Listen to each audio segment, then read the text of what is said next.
Аскар Акаев Тогуз-Тородогу Макмал Голд компанийден 2 тонна алтын алып чыгып кеткенби? Бул суроонун жообун Баткен облусунун мурдагы губернатору Мамат Айбалаев жергиликтүү маалымат булактарына билдирди. Анын айтымында Аскар Акаев Кыргызстандан чыгарып кеткен 2 тонна алтын Макмалда өндүрүлгөн. Менин оюмча 2 тоннадан ашык болсо керек, 2,5 тоннадай болду го. Анткени Макмалдагы алтын кымбат тазаланган эмес, 80%дан ашык алтын, калганы кошумчалар. Ошону учакка жүктөп эч жерде каттоого алынбай, бажыдан текшерилбей Швейцарияга алып кеткен. Ал жакта Нанаевдин күйөө балдары жашап, байланышы бар болчу. Бул ишке катышкандар көп. Макмалдын ал кездеги директорун азыр көзү өтүп кетти. Башка дагы бир топтору бар. Аттарын атабай эле турайын. Алар Акаевка жардам беришип, алтынды мүчөктөп ташыгандарын өздөрү айтып беришкен. Бириште энди Акаев алып келип, Ак үйдүн 7-кабатынан кабинет берип, инвестиция боюнча жетекчи кылып ал турмак, айлыкта төлөсө керек эле. Менин оюмча мунун баары текшерилет. Бүгүнкү бийликке ишеним бар. Түштүк Кореяга окшоп мурдагы президенттердин мамлекетке жасаган кыянаттыгы өз баасын алып, атуу жазасына тартылышы да мүмкүн. Алардын урук тууганы жашаган үйлөргө белги да коюлушу керек. Акаев Кумтөргү Камекага барып 5 күн жоголуп кеткен эсиңерде барбы? Эс алуу болду да, бул накта сатылуу десек да болот дейт Айбалаев. Кошумчалай кетсек, Макмал алтын кени Кыргыз Республикасынын Жалал Абад облусунун Тогуз-Тороо районунда, Бишкек шаарынан 630 километр алыстыкта жайгашкан. Деңиз деңгээлинен 2350-2800 метр бийиктикте. Булак Назар Ньюс. Эл чындыкты билсин. Шөкташев УКМКнын аброюн кетирип бүткөнү калды. Олуттуу чечимдерди кабыл алды. УКМКнын жетекчилери Камчыбек Ташиевке ишенбегендей түр көрсөтүшүп, ички маанайда түшүнүксүз ыргылжыңдык байкалганы кабарланды. Системада карама-каршылык, ишенбөөчүлүк жаралганы эмнени билдирет. Буга чейин мындай эки анжылык түзүлбөптүр. Төрага Камчыбек Ташиев кимдир бирөөлөрдү камакка алууну алдырттан айтып, ал иштер жүзөгө ашпаганы, материалдар жетишпегени менен УКМКнын беделине сокку уруп атканы ыраспы? Айтор чекистер башчысын жериген күндөн күнгө ачыкталып, аягы жаңжалга баратканын айтышууда. УКМКнын орун басарлары аз болсо да туруктуулукту кармашып, айыптарын ачпай айтканы чынбы? Булак Арыба Кейжи. Эл чындыкты билсин. Бек Мискенбаев Атамбаевдин ордуна тезинен Жээнбековду отургузууга убакыт келди. Алмазбек Атамбаев бүгүнкү күндөгү акыбалы, ден соолугу боюнча түрмөдөн чыгат деген имиш кеп угуп калдык. Мунун канчалык деңгээлде чындыгы бар? Алмазбек Атамбаевдин бүгүнкү күндө ден соолугу аябай начарлап кетти. Камалып жаткан себептерин Батукаевка такап сот иштери бүтүн жокко чыккан. Эч негизсиз эле түрмөдө олтурат. Биз ойлоп атабыз, жаңы бийлик келгени менен соттордун баары Сооронбай Жээнбековдордун адамдары болуп, алар туура эмес маалыматтарды жеткирүү менен атайын чыгарбай атышат. Жакында чыгат, акыйкаттык, адилеттүүлүк орнойт деп үмүттөнүп турабыз. Көптөр ойлоп атса керек, Атамбаев түрмөгө камалса эле болду деп. Ал ар качанда бир качан мен эч жакка качпайм деп айтып келет. Атамбаевдин эң чоң күнөөсү Сооронбай Жээнбековго ишенип, бийликке алып келгени болду. Эгер бийликке алып келдиң деп соттосо, биз да макул болот элек. Башка иштер боюнча эч бир күнөөсү жок. Бул кишини түрмөгө камап сындырабыз дегени суу кечпейт. Атамбаев түрмөдө болсун, же кайра президент болсун, эрдиги көк чалдыгы, көк беттиги анын өзүнүн натурасы. Ушундай адам эч качан өзгөрбөйт. Мурунку ажоо Сооронбай Жээнбековдун экс-президент макамы канчалык деңгээлде негиздүү, же аны алып салыш керекпи? Сиздин жеке оюңузду уксак. Сооронбай Жээнбековдун экс-президент деген макамы эч негизсиз. Курманбек Бакиев менен айырмасы жок. Экөө тең кландык, үй бүлөлүк, криминалдык башкаруунун өркүндө өтүп, кыргыз элинин душмандары аталып, акыр аягында эл камкорлорду бийликтен кууп салышкан. Атамбаевдин соке досу бийликтин аягына чейин турган жок. Элге ок атты, каршы чыкты, анан кыргыз эли экс деген макамды бергени өтө эле туура эмес. Садыр Нуркожоевич ырым кылып бердим деп атпайбы? Убакыт келет. Азыркы бийлик алсыраганда кол саларына бөркүмдөй көрөм. Сооронбай Жээнбековдун натурасын, жылма саясатын элдин баары эле билип калды. Керек болсо, азыркы президентке да тымызын каршы иштеп атканы байкалып турат. Командасы менен Садырды элге жаман көрсөтүүнүн аракетин кылып атканын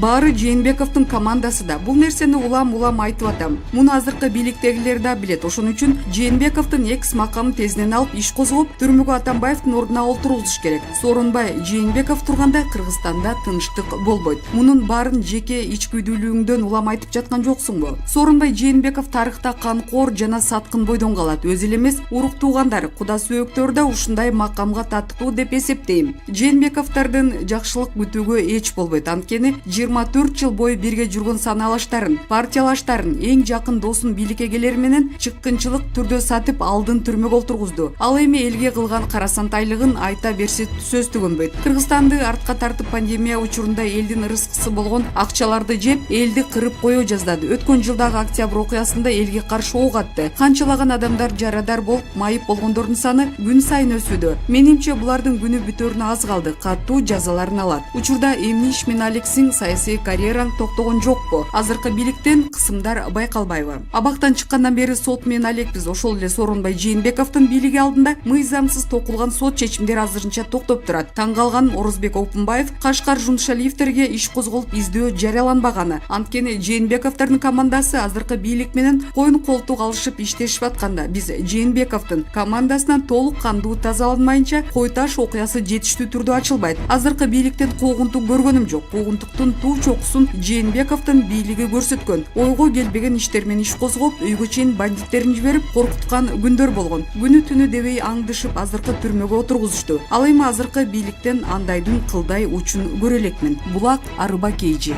Эл чындыкты билсин. Кылбай турган сөз эле эми Азимбекти укла. Кыргыз Республикасынын президенти Садыр Жапаровго өткөн жума ичинде Жогорку Кеңеш кумтөр алтын кенине байланыштуу 30 жыл ичинде атайын түзүлгөн 7 комиссиянын ишин жыйынтыгын карады. Бул жолку комиссиянын тыянагынан мурдагы эле комиссиялар аныктаган. Айрыкча 2012-2013 жылдардагы парламенттик жана мамлекеттик комиссиялардын тыянагындагы эле фактылар, күнөөлүүлөр кошумчасы андан бери улантылып жаткан кылмыштарды Атамбаев менен Жээнбековго жана алардын айрым чиновниктерине ыйгаруу менен чектелишти. Сунушталган долбоорду да 3 ай бергиле деп окшош жаңылыгы кумтөргө тышкы башкарууну киргизүү болду. Мындай көрүнүштү мен мыйзам ченемдүү көрүнүш деп эсептейм. Биринчи, 1992 жылдан ушул күнгө чейинки бардык комиссиялар негизинен кумтөр алтын кени боюнча түзүлгөн макулдашуулар аракетте турган Кыргыз Республикасынын конституциясын жана мыйзамдарын бузуу менен түзүлгөнүн жана Кыргызстандын кызыкчылыгы көздөлбөгөнүн, ошонун кесепетинен Кыргызстанга орду толгуз экономикалык жана экологиялык тир укмуш зыян келтирилип жатканын тастыкташкан. Экинчи, бардык комиссиялардын тыянагында коррупциялык кылмыш 1992 жылы башталып, башкы кылмышкер катары Кыргызстандын мурдагы бардык президенттерин, өкмөт башчыларын жана башка кылмыштын катышуучуларын аттары такай аталып келүүдө. Бирок ушул күнгө чейин алардын бири да жоопко тартылган жок. Иш жүзүндө кылмышкер жок, кылмыш жок принциби жашап келет. Үчүнчү, тескерисинче ушундай тыянакка келишкен жана Кыргыз Республикасынын президенттерине күнөө коюшкан бардык комиссия мүчөлөрү, саясатчылар, чиновниктер Кыргызстан расмий бийлиги тарабынан куугунтукка алынат. Төртүнчү, кумтөргө байланыштуу козголгон кылмыш иштер чыныгы толук курамында бири да башкы күнөөлөр боюнча аягына чыгарылган эмес. Анын ордуна атайын жаңы кылмыш иштер козголуп, экинчи, үчүнчү ролдордогу кол койгондор, салык жыйнабагандар, жер бергендер жана башка жаңы кылмыш иши ачылып, анан эскирүү мөөнөтүнө шылтоолонуп, кайра жабылып, ошону менен унутулат. Бешинчи, кумтөр алтын кени боюнча коррупциялык кылмыш Аскар Акаев менен чет элдин жараны Биринштейнде 1992 жылы башталса да, ушул күнгө чейин ошол коррупциялык келишимдер, схемалар кайра түзүлүп, башкача шарттарда улантылып жашап жатат. Кылмыш жаза мыйзамдарында муну улантылган. Продолжаемые преступления деп коет. Алтынчы, ушул кылмыштын Кыргызстанда уланышына улам кийинки президенттер эле легендардуу парламенттин, андан кийин Жогорку Кеңештин көпчүлүк депутаттары, айрыкча үй бүлөнүн көзүн карашкан. 2008 жылдан берки ак жолчу жана азыркы парламенттеги бир эмес 3 президенттин көзүн карашкан чыныгы жолдуу көпчүлүк депутаттардын күнөөсү чоң. Анткени 2010 жылдан 2021 жылдын 5 майына чейин конституция боюнча өкмөт башчысын парламент аныктап,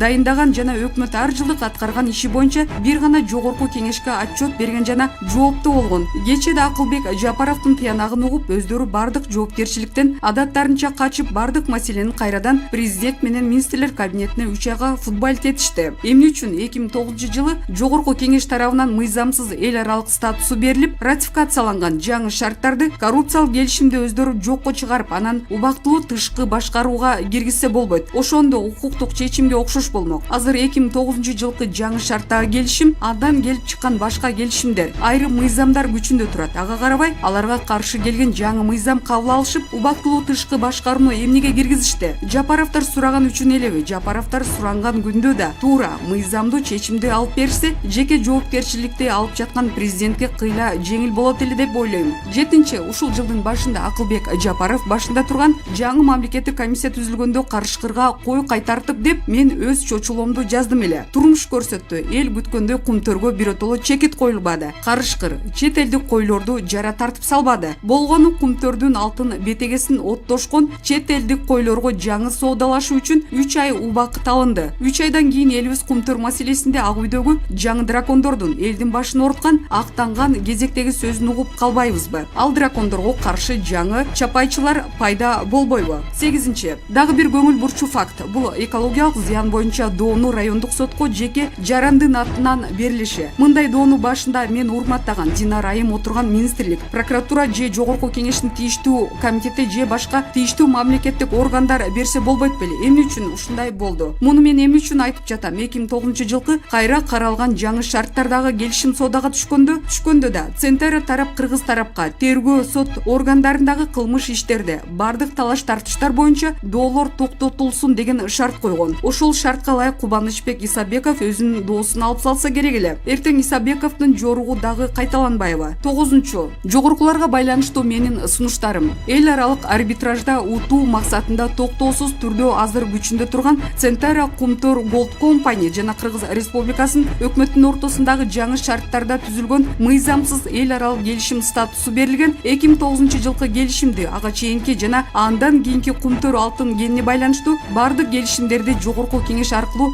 денонсация кылууну сунуштайм. Эмне үчүн? Анткени бардык талаш нерсе эмнеден, кайсы жерден башталса, дагы ошол абалга кайра келгенде гана акыйкат чечилет. Жаңы сүйлөшүүдө жаңы инвесторлордун келиши да ошондо пайда болот. Экинчиден, Кумтөр долбоор боюнча түзүлгөн келишимдерди кайра кароо, оңдоо, өзгөртүү, денонсация кылуу Кыргызстандын эгемендүү укугу. Эл аралык соттор биздин эгемендүү укугубузду чектей албайт. Кумтөр алтын кен боюнча бардык келишимдердин денонсация кылууда негизги басымдуу 3 нерсеге. Биринчиси, 1992-жылдан бери Кумтөр алтын кени боюнча түзүлгөн бардык келишимдер Кыргыз Республикасынын конституциясын жана башка бир катар мыйзамдарын бузуу менен түзүлгөнүнө. Экинчиси, бардык келишимдер бир гана президенттердин жеке каалоосу, аныктоосу боюнча эл аралык коррупциялык схемалар менен түзүлүп, улам кийинки президенттердин түздөн-түз жардам менен жаңы шарттарда жаңыланып, ушул күнгө чейин иштеп жатканына. Үчүнчүсү, кесепетинде Кыргыз мамлекетине, элине, экономикасына, экологиясына орду толгус суммадагы зыян келтирилип, ал зыян келтирүү азыр да улантылып, Кыргызстан элинин жана айлана чөйрөсүнүн коопсуздук системасына эле коркунуч келтирбей, бүтүндөй коңшу регионго коркунуч келтирилиши мүмкүндүгү бар экен басым жасоону сунуштайм. Себеби эл аралык арбитраж бир гана мыйзамдуу далилдер менен чечим чыгарат. Ал жерде кыргыз сотторундагыдай бийликтин телефондогу укугу, бийликтин фанаттарынын укугу болбойт. Мурдагы бийликке шылтамай да болбойт. Эл аралык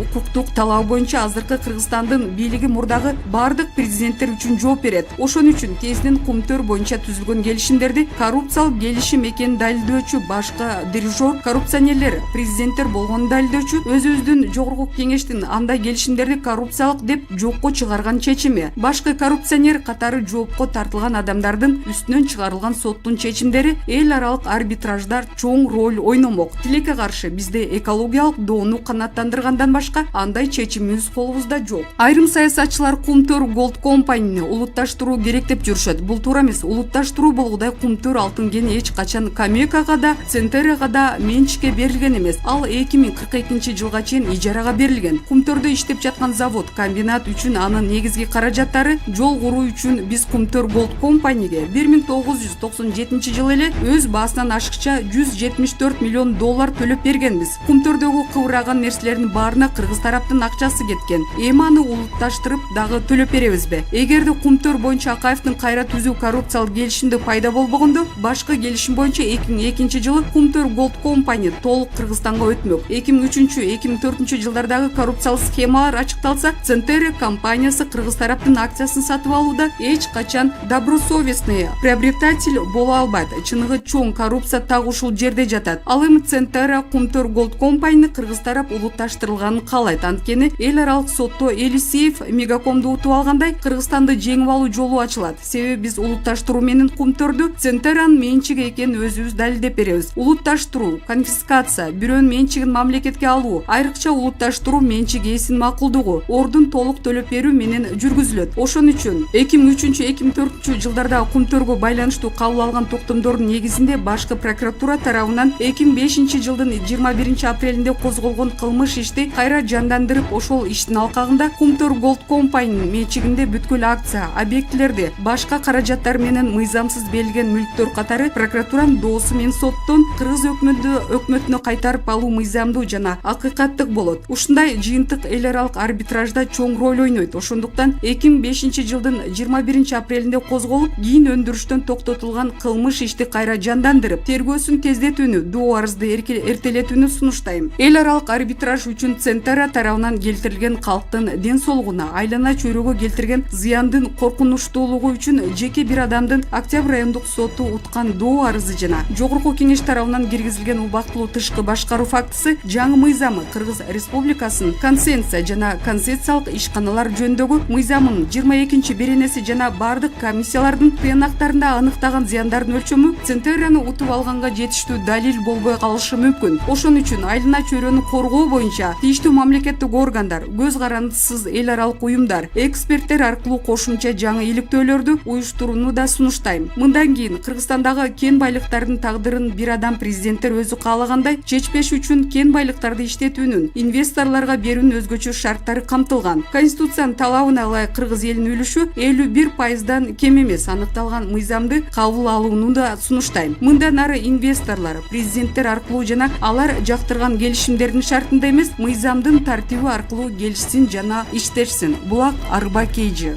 Эл чындыкты билсин. Кенде контрабанда токтогон жок, болгону түнкү режимге өттү. Мындай пикирди Баткен облусунун мурда губернатору Султанбай Айжигитов айтты. Баткенден Тажикстанга өткөн контрабанда мурда кандай болсо, азырда ошондой өтүп жатат. Болгону күндүзгү режимден түнкү режимге өттү. Бирок контрабанда токтой элек дейт ал. Эске салсак, буга чейин УКМКнын төрагасы Камчыбек Ташиев контрабанда толук токтогонун айткан. Ал эми министрлер кабинетинин башчысы Улукбек Марипов Тажикстанга болгон кыймыл толук токтогонун билдирген. Булак Назар Ньюс.